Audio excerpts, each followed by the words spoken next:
નમસ્કાર. TAT secondary અને higher secondary મેન્સની તૈયારી કરતા એસ્પિરન્ટ્સ મિત્રો, સ્વાગત છે તમારું આપણી પોતાની યુટ્યુબ ચેનલ વિદ્યા સંકુલ ગુજરાતીમાં. આજે આપણે આપણા મોક ટેસ્ટ 7માં આગળ વધવાના છીએ. હવે પરીક્ષાના માંડ 2-4 દિવસ છે. આમ તો આજે મંગળવાર કહી શકાય, એટલે બુધ, ગુરુ અને શુક્ર 3 દિવસ જ. એમાંય શુક્રવાર તો મુસાફરીમાં જવાનો. બરાબર, ચાલો આપણે શરૂ કરીએ આપણું નિબંધ લેખન. અને તમને ખ્યાલ છે આપણે શરૂઆત કરીએ છીએ #એજેસર કોમેન્ટ લખીને. તો બધા મિત્રો કોમેન્ટ સેક્શનમાં કોમેન્ટ લખી આપજો. હવે આપણે નિબંધની શરૂઆત કરીએ. એક અલગ રીતે આજે આપણે નિબંધ લઈને આવ્યા છે, માતૃભાષામાં શિક્ષણ. ભાષા નહીં, વિચારવાનું મૂળ, આ આપણે હેડિંગ આપ્યું છે. તમને કહી દઉં મિત્રો, આ મોર ધેન 250 વર્ડ્સનો નિબંધ છે. 250ની કરતાં પણ કદાચ વધારે હશે, અથવા તો 250ની આજુબાજુ.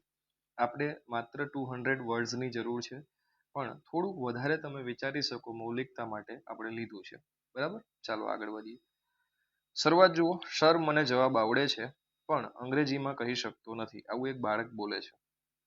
શિક્ષકે બાળકને બેસાડી દીધો. થોડી વાર પછી એ જ પ્રશ્ન શિક્ષક ગુજરાતીમાં પૂછે છે. બાળક એક શ્વાસમાં બધું ભૂલી ગયો. શિક્ષક સ્તબ્ધ થઈ જાય છે. સમસ્યા બાળકમાં નહોતી, ભાષામાં હતી. બાળક દુનિયાની સૌથી પહેલા માતૃભાષા ઓળખે છે. એની સૌથી પહેલા કોઈ ભાષાને ઓળખતું હોય બાળક, તો માતૃભાષાને ઓળખે છે. માં, પાણી, દૂધ, પ્રેમ જેવા શબ્દો કોઈ શબ્દકોશમાંથી નહીં, પણ એ લાગણીમાંથી જન્મે છે. તેથી જ માતૃભાષા માત્ર અભિવ્યક્તિનું સાધન નથી, પરંતુ વિચારનું મૂળ છે. આટલી મિત્રો આપણી પ્રસ્તાવના છે. અને ખાસ અહીંયા અભિવ્યક્તિની જોડણીમાં ભૂલ ન કરતા. આગળ વધીએ તો ઇતિહાસ સાક્ષી છે કે નાલંદા હોય કે તક્ષશિલા, જ્ઞાન હંમેશા સમજાય એવી ભાષામાં જ આપવું જોઈએ. મહાત્મા ગાંધી પણ માનતા હતા કે પરભાષામાં મળેલું શિક્ષણ બાળકના મન પર બિનજરૂરી ભાર મૂકે છે. એટલે જ નવી શિક્ષણ નીતિ 2020 પ્રાથમિક શિક્ષણ માતૃભાષામાં આપવાની ભલામણ કરે છે. આપણો સમાજ પણ ક્યારેક વિચિત્ર છે. બાળક અંગ્રેજીમાં 2 વાક્ય બોલે તો તાળીઓ પાડે, પરંતુ શુદ્ધ ગુજરાતીમાં બોલે તો કહીએ અંગ્રેજી પર ધ્યાન આપ. હજુ તમારે અહીંયા થોડું વિશિષ્ટ કરવું હોય તો બ્રેકેટમાં લખી શકાય સ્પોકન પર ધ્યાન આપ, એવું. ચાલો આગળ વધીએ. પ્રશ્ન અંગ્રેજી શીખવાનો નથી, પોતાની ભાષાને ભૂલી જવાનો છે. વૈજ્ઞાનિક સંશોધનો દર્શાવે છે કે બાળક જે ભાષામાં વિચારે છે તે ભાષામાં ઝડપથી સમજે છે. મજબૂત પાયો માતૃભાષામાં હોય તો બીજી ભાષાઓ શીખવી પણ સરળ બને છે. એટલે જ માતૃભાષા અને અંગ્રેજી એ બંને વિરોધી નથી, પણ એકબીજાના સહયાત્રી છે. આર્થિક રીતે પણ સ્થાનિક ભાષાઓમાં જ્ઞાન ઉપલબ્ધ થશે તો ગામડાનો વિદ્યાર્થી પણ નવી તક સુધી પહોંચી શકશે. સાચો વિકાસ ત્યારે જ કહેવાય જ્યારે ભાષા કોઈની પ્રગતિમાં દિવાલ નહીં બને. આગળ વધીએ. આપણી સંસ્કૃતિ, લોકગીતો, કહેવતો, મેઘાણીની વાર્તાઓ, ઉમાશંકર જોશીની કવિતાઓ અને નરસિંહ મહેતાનું ભજન, આ બધું ભાષા દ્વારા જ પેઢીથી પેઢી સુધી પહોંચ્યું છે. ભાષા મરે તો માત્ર શબ્દ નહીં, આખી સંસ્કૃતિ છે એ ગરીબ બને છે. એઆઈ આજે સેકન્ડોમાં ભાષાંતર કરી શકે છે, પરંતુ માતાની લોરીનું ભાષાંતર હજુ કોઈ ટેકનોલોજી કરી શકતી નથી. લાગણી પોતાની ભાષામાં હોય છે. એક પ્રશ્ન વિચારવા જેવો છે. હવે આપણે અંત તરફ છીએ. જો બાળક પોતાની માતૃભાષામાં જ વિચારવાનું ભૂલી જાય તો પોતાની સંસ્કૃતિને કઈ ભાષામાં યાદ રાખશે? આ પ્રશ્ન અહીંયા તમે નિબંધ પૂરો કરવો હોય ને તો પણ કરી શકો. તેમ છતાં આપણે થોડું આગળ જઈએ કે થોડા મહિના પછી એ બાળક, જે ઉપર આપણે જેની વાત કરતા હતા તે બાળક, સ્પર્ધામાં પ્રથમ આવ્યો. ભાષા અંગ્રેજી નહોતી, ભાષા ગુજરાતી હતી. આને આપણે 360 એપ્રોચ સાથે એક સર્કલ બનાવીને નિબંધ પૂરો કર્યો. ત્યાંથી શરૂઆત, ત્યાં અંત. આ સૌથી બેસ્ટ નિબંધનો અંત કહી શકાય. બરાબર, ચાલો આગળ વધીએ. મંચ ઉપરથી ઉતરતા શિક્ષકે માત્ર એટલું કહ્યું, આજે તું ભાષા બોલ્યો નથી, તું પોતે બોલ્યો છે. બરાબર, ચાલો હવે આપણે આપણો આજનો બીજો નિબંધ છે એની શરૂઆત કરીએ. અને જો હજુ તમે કોમેન્ટ સેક્શનની અંદર #એજેસર નથી લખ્યું તો ફટાફટ મિત્રો #એજેસર લખી આપો. હવે આપણે બીજો નિબંધ શરૂ કરવા જઈ રહ્યા છીએ. ચાલો શરૂ કરીએ. સ્વતંત્રતા પછી સરદાર પટેલ એક ગામની મુલાકાતે ગયા હતા. ગામ લોકોએ નવી સડક, તળાવ અને બજારની માંગણી કરી. સરદારે શાંતિથી પૂછ્યું, શાળા કેવી છે? લોકો થોડા અચંબામાં પડ્યા. સરદારે કહ્યું, સડક ગામ બનાવે છે અને શાળા છે એ રાષ્ટ્ર બનાવે છે.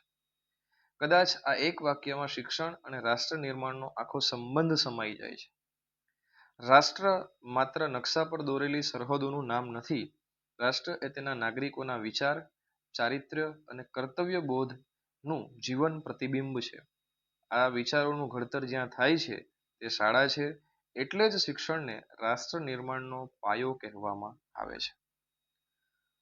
ભારતનો ઇતિહાસ સાક્ષી છે કે નાલંદા અને તક્ષશિલા માત્ર વિશ્વવિદ્યાલયો નહોતા, તેઓ વિશ્વને વિચાર આપતા કેન્દ્રો હતા. મહાત્મા ગાંધીનું નઈ તાલીમ, રવિન્દ્રનાથ ટાગોરનું શાંતિનિકેતન અને ડોક્ટર બાબા સાહેબ આંબેડકરનું શિક્ષણ પ્રત્યેનું સમર્પણ એક જ વાત કહે છે, રાષ્ટ્રનું ભવિષ્યનું જે નિર્માણ થાય છે, રાષ્ટ્રનું ભવિષ્ય સંસદમાં નહીં પણ વર્ગખંડમાં લખાતું હોય છે. આગળ વધીએ. આજે ભારત વિશ્વની સૌથી યુવા વસ્તી ધરાવે છે. જો આ યુવાનોને ગુણવત્તાયુક્ત શિક્ષણ, કૌશલ્ય અને મૂલ્યો મળશે તો તેઓ લોકસંખ્યા નહીં, લોક સંપત્તિ બનશે. પરંતુ જો શિક્ષણ અસમાન રહેશે તો એ જ શક્તિ પડકારમાં ફેરવાઈ જશે. તેથી શિક્ષણ માત્ર વ્યક્તિગત આધાર નથી, રાષ્ટ્રીય જવાબદારી પણ છે. આગળ જોઈએ મિત્રો. નવી શિક્ષણ નીતિ 2020 સર્જનાત્મકતા, કૌશલ્ય, સંશોધન, ભારતીય જ્ઞાન પરંપરા અને બંધારણીય મૂલ્યોને શિક્ષણ સાથે જોડે છે. કારણ કે વિકસિત ભારત માત્ર ટેકનોલોજીથી નહીં, વિચારશીલ અને જવાબદાર નાગરિકોથી બનશે. આગળ વધીએ તો આર્થિક દ્રષ્ટિએ શિક્ષણ માનવ મૂડીમાં સૌથી મોટું રોકાણ છે. જે દેશમાં સંશોધનમાં રોકાણ કરે છે તે વિશ્વને દિશા આપે છે. જેમ કે ઇસરો, ડીઆરડીઓ, આઈઆઈટી અને એમ્સ જેવી સંસ્થાઓ ઇમારતોથી મહાન નથી બની, ત્યાં શિક્ષિત મનોએ રાષ્ટ્રને શક્તિ આપી છે. સામાજિક રીતે શિક્ષણ સમાનતા, લિંગ ન્યાય અને વૈજ્ઞાનિક અભિગમોનો આધાર છે. જાતિ, ધર્મ, ભાષા અને પ્રદેશોની દિવાલ કરતા બંધારણના મૂલ્યો મોટા છે. આ સમજણ શિક્ષણ આપી શકે છે. અભણ માણસ કાયદાનો ભંગ કરે છે, પરંતુ અશિક્ષિત વિચાર સમાજને ભંગ કરે છે. મોસ્ટ આઈએમપી સ્લોગન કહી શકાય. ડિજિટલ યુગમાં એઆઈ, રોબોટિક્સ અને ડેટા નવી અર્થવ્યવસ્થા ઘડી રહ્યા છે. છતાં એક સત્ય અચળ છે, એઆઈ બુદ્ધિશાળી મશીન બનાવી શકે, પરંતુ શિક્ષણ જ જવાબદાર નાગરિક બનાવી શકે છે. અંતે આજે આપણે રસ્તા, પુલ અને ગગનચુંબી ઇમારતો બનાવી રહ્યા છે, પરંતુ એક પ્રશ્ન પૂછવો જરૂરી છે, જો માણસનું ઘડતર ન થાય તો વિકાસની આ ઇમારતોમાં રહેવાનું કોણ શીખવશે? અંતે સરદાર પટેલ ગામમાંથી વિદાય થયા. લોકોએ કદાચ સડક પણ બનાવી, તળાવ પણ ખોદાવ્યું, પણ સૌથી પહેલું કામ શાળાનું કરાવ્યું. કારણ કે તેઓ સમજી ગયા હતા, ઈંટ અને સિમેન્ટથી મકાન બને છે, પરંતુ શિક્ષણથી રાષ્ટ્ર બને છે. સરસ. હવે આપણે વિભાગ 2 પત્ર લેખન તરફ જઈએ. તો પ્રથમ પત્ર છે, ઓર્ડર પત્ર છે. શાળામાં રમતોત્સવ કે રમતના સાધનો, માફ કરજો અહીંયા થોડી પ્રિન્ટિંગ મિસ્ટેક મને લાગે છે, બરાબર. રમતોત્સવ માટે આપણે થોડું યસ કરીએ. રમતોત્સવનું વર્ણન કરતો પત્ર નહીં કરીએ, પણ રમતોત્સવ માટે રમતગમતના સાધનો મંગાવતો પત્ર, બરાબર. ચાલો, સાધનો મંગાવતો પત્ર. અને લખનાર છે અબક. ચાલો, આચાર્ય શ્રી વિદ્યાશંકર, વોટ એવર તમે જે નામ આપતા હોય તે. પ્રતિશ્રી, એક એલાઇનમેન્ટ બંને બાજુ આપણે જળવીએ અને પછી વિષય લખીએ. શાળાના વાર્ષિક રમતોત્સવ માટે રમતગમતના સાધનોનો ઓર્ડર આપવા બાબત. માનનીય મહોદય શ્રી અથવા તો મહોદય, સવિનય ઉપરોક્ત વિષય અન્વયે જણાવવાનું કે અમારી શાળામાં આગામી માસની 15મી તારીખે વાર્ષિક રમતોત્સવનું ભવ્ય આયોજન કરવામાં આવ્યું છે. આ રમતોત્સવમાં ધોરણ 5 થી 12ના 500 કરતાં વધુ વિદ્યાર્થીઓ ભાગ લેવાના છે. આ ઉત્સવ અંતર્ગત ક્રિકેટ, વોલીબોલ અને બેડમિન્ટન જેવી સ્પર્ધાઓનું આયોજન હોવાથી અમારે નીચે મુજબના રમતગમતના સાધનોની તત્કાલિક જરૂરિયાત છે. જેમ કે ક્રિકેટ બેટ, સ્પેશિયલ બ્રાન્ડ લખી છે, અને લેધર બોલ 10 સેટ, વોલીબોલ એ પણ કોઈ બ્રાન્ડ કોસ્કોનો છે, નેટ 5 સેટ, બેડમિન્ટન રેકેટ યોનેક્સ કોઈ કંપની હશે, અને શટલ કોક પેલું ફૂલ આવે તે 10 સેટ, બરાબર. કૃપા કરીને આ તમામ સાધનો ઉચ્ચ ગુણવત્તાવાળા હોય તેની ખાસ ખાતરી કરશો. સાધનો દિન 7માં શાળાના સરનામે પહોંચાડી યોગ્ય વળતર કાપીને બિલ મોકલી આપવા વિનંતી. બિલની રકમનો ચેક સાધનો મળ્યા બાદ તુરંત મોકલી આપવામાં આવશે. આપનો વિશ્વાસુ ક આચાર્ય અને પલાણી ડીકણી શાળા. બરાબર. ચાલો હવે આપણે બીજો પત્ર જોઈએ. ડેરીની મુલાકાત લેવાની મંજૂરી માંગતો પત્ર. લેખિત છે ક આચાર્ય શ્રી જે તે શાળા અને પ્રતિ જનરલ મેનેજર સી આ તે જે તે ડેરી.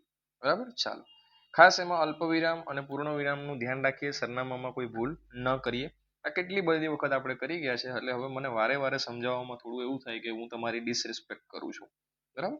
ચાલો અને તમને પણ એવું થાય કે શું એક એક વાર કયા કરે છે. ચાલો વિષય જોઈએ. શૈક્ષણિક મુલાકાત માટે પરવાનગી આપવા બાબત. માનનીય મહોદય શ્રી, સવિનય ઉપરોક્ત વિષય પ્રવૃત્તિ જણાવવાનું કે અમારી શાળાના ધોરણ 9 અને 10ના વિજ્ઞાન પ્રવાહના વિદ્યાર્થીઓ માટે. ધોરણ 9 10માં વિજ્ઞાન પ્રવાહ ન હોય તો પછી આપણે અહીંયા ધોરણ 11 12 કરવું જોઈએ. બરાબર. અથવા તો અમારી શાળાના વિદ્યાર્થીઓ કોઈ પ્રવાહ લખવાની જરૂર ન હોય એવું કરો તો પણ ચાલે. બરાબર. આ આપણી એક સમજણ શક્તિને આધારે આપણે કરતા હોઈએ. માટે દૂધ પ્રક્રિયા, પાશ્ચરાઇઝેશન અને શ્વેત ક્રાંતિના પ્રત્યક્ષ જ્ઞાન હેતુસર શૈક્ષણિક મુલાકાતનું આયોજન કરવામાં આવ્યું છે. આ હેતુ માટે આપનો અદ્યતન ડેરી પ્લાન્ટ સમગ્ર જિલ્લામાં શ્રેષ્ઠ હોવાથી અમે તેની મુલાકાત લેવા ઈચ્છીએ છીએ. અમે આગામી તારીખ 18 ઓગસ્ટ 2026 મંગળવારના રોજ સવારે 11 કલાકે આશરે 50 વિદ્યાર્થીઓને 4 શિક્ષકગણ સાથે મુલાકાત માટે આવવા માંગીએ છીએ. કૃપા કરીને આ શૈક્ષણિક મુલાકાત માટે મંજૂરી આપવા અને વિદ્યાર્થીઓને માર્ગદર્શન આપવા એક ગાઈડની વ્યવસ્થા કરી આપવા નમ્ર વિનંતી છે. અમે ખાતરી આપીએ છીએ કે પ્લાન્ટના તમામ નિયમોનું ચુસ્તપણે પાલન કરવામાં આવશે. લિખિતિન આપનો વિશ્વાસુ ક આચાર્ય શ્રી પલાણી ડીકણી શાળા. બરાબર. ચાલો હવે સમય ન બગાડતા ફટાફટ આપણે વિભાગ 3 એટલે કે ચર્ચાપત્ર તરફ જઈએ. સોશિયલ મીડિયાની સમાજ પર નકારાત્મક અસરો. જે કોઈ એના લેખક છે ક એનું સરનામું હરોળ 1 હરોળ 2 મેં તો કાયદેસર સરનામું લખ્યું છે. તમારે તો વ્યવસ્થિત રીતે ક જે તમે ઓળખ છતી કરવા માંગતા ન હોય તે. પ્રતિશ્રી વાળી જે સરનામું છે તે. પછી વિષય છે સોશિયલ મીડિયાની સમાજ પર નકારાત્મક અસરો અંગેનું ચર્ચાપત્ર પ્રકાશિત કરવા બાબત. પ્રેષણની અંદર મહોદય કરી પછી આપણે આગળ ઉપરોક્ત વિષય અન્વયે કે આજના સમયમાં સોશિયલ મીડિયાની અતિરેકથી સમાજમાં ઊભી થતી ગંભીર સમસ્યાઓ અંગે મેં એક ચર્ચાપત્ર તૈયાર કર્યું છે. આ વર્તમાન સમસ્યા તરફ લોકો અને તંત્રોનું ધ્યાન દોરવું ખૂબ જ આવશ્યક છે.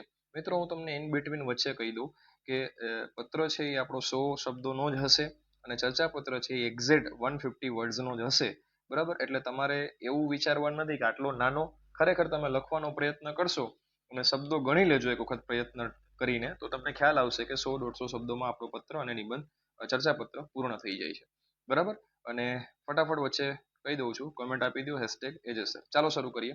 આથી નમ્ર વિનંતી છે કે આપના લોકપ્રિય દૈનિક પત્રની ચર્ચાપત્ર કોલમમાં બિડાણ કરેલ મારું ચર્ચાપત્ર યોગ્ય સ્થાન આપી પ્રકાશિત કરી આભારી કરશો. બિડાણ ચર્ચાપત્ર આપનો વિશ્વાસુ ક જે ઉપર લખ્યું છે તે. હવે આપણે શરૂ કરીએ સોશિયલ મીડિયાની સમાજ પર નકારાત્મક અસરો શીર્ષક વાળું એક ચર્ચાપત્ર. બરાબર. જો આટલું જ ચર્ચાપત્ર છે. આજના ડિજિટલ યુગમાં સોશિયલ મીડિયા માનવ જીવનનું અભિન્ન અંગ બની ગયું છે. પરંતુ તેનો અતિશય અને અનિયંત્રિત ઉપયોગ સમાજ માટે લાલ બત્તી સમાન બની રહ્યો છે. આજે યુવા વર્ગ વાસ્તવિક દુનિયાથી દૂર થઈ અને આભાસી એટલે કે વર્ચ્યુઅલ દુનિયામાં જીવી રહ્યો છે. તેની સૌથી મોટી નકારાત્મક અસર માનસિક સ્વાસ્થ્ય પર પડી રહી છે. સતત લાઇક્સ અને ફોલોવર્સની દોડમાં યુવાન ડિપ્રેશન, લઘુતા ગ્રંથિ અને એકલતાનો શિકાર બની રહ્યા છે. સામાજિક મેળાવડાઓ અને પારિવારિક સંવાદોનું સ્થાન સ્માર્ટફોનની સ્ક્રીનોએ લઈ લીધું છે. જેનાથી પારિવારિક સંબંધોમાં અંતર વધ્યું છે. આ ઉપરાંત ફેક ન્યૂઝ અને અફવાઓ ફેલાવવાનું આ સૌથી મોટું અને ઝડપી માધ્યમ બની ગયું છે. જેનાથી ઘણીવાર સામાજિક શાંતિ જોખમાય છે. સાયબર ક્રાઇમ અને ઓનલાઈન છેતરપિંડીના કિસ્સાઓ પણ ચિંતાજનક રીતે વધી રહ્યા છે. સોશિયલ મીડિયા માત્ર એક સાધન છે, સાધ્ય નથી. તેનો વિવેકપૂર્ણ અને મર્યાદિત ઉપયોગ જ હિતાવહ છે. શાળા અને પરિવાર દ્વારા બાળકોને સોશિયલ મીડિયાના જોખમો પ્રત્યે જાગૃત કરવા એ આજના સમયની તાતી માંગ છે. એક જાગૃત નાગરિક. આપણો બીજો અને અંતિમ ચર્ચાપત્ર છે ભ્રષ્ટાચાર રાષ્ટ્રના વિકાસમાં સૌથી મોટું અવરોધક. બરાબર. જે તે કઈ તમે એની ઓળખમાં ક લખો છો તે. એનું સરનામું, તંત્રીશ્રીનું સરનામું, વિષય અને પ્રેષણ માટેનું બોડી. બરાબર. આપનો વિશ્વાસુ પછી ઉપર તમે જે લખ્યું હોય તે અબક અને બિડાણ ચર્ચાપત્ર. જોઈએ આપણું ચર્ચાપત્ર. હેડિંગ છે ભ્રષ્ટાચાર રાષ્ટ્રના વિકાસમાં સૌથી મોટું અવરોધક. જોઈએ કોઈ પણ રાષ્ટ્રની પ્રગતિનો આધાર તેની પારદર્શક શાસન વ્યવસ્થા અને પ્રમાણિક નાગરિકો પર રહેલો છે, પરંતુ સ્વતંત્રતાના આટલા વર્ષ પછી પણ ભારત માટે ભ્રષ્ટાચાર એક કલંક અને વિકાસમાં સૌથી મોટું અવરોધક બની રહ્યો છે. ભ્રષ્ટાચાર માત્ર આર્થિક નુકસાન નથી કરતો, પરંતુ તે સમાજના નૈતિક મૂલ્યોનું પણ પતન કરે છે. આજે સરકારી કચેરીઓથી લઈને મોટા ઇન્ફ્રાસ્ટ્રક્ચર પ્રોજેક્ટ સુધી ભ્રષ્ટાચારના મૂળિયા વિસ્તરેલા જોવા મળે છે, જેના પરિણામે સામાન્ય નાગરિકના ટેક્સના પૈસાનો દુરુપયોગ થાય છે અને કલ્યાણકારી યોજનાઓનો લાભ છેવાડાના માનવી સુધી પહોંચતો નથી. નબળી ગુણવત્તા રસ્તાઓ કે પુલ બનાવવા પાછળ પણ ભ્રષ્ટાચાર જ જવાબદાર છે, જે નિર્દોષ લોકોના જીવ જોખમમાં મૂકે છે. શિક્ષણ અને રોજગાર ક્ષેત્રે લાયક ઉમેદવારોને અન્યાય થાય છે અને લાગવગશાહીને પ્રોત્સાહન મળે છે, જેનાથી દેશની યુવા શક્તિ નિરાશ થાય છે.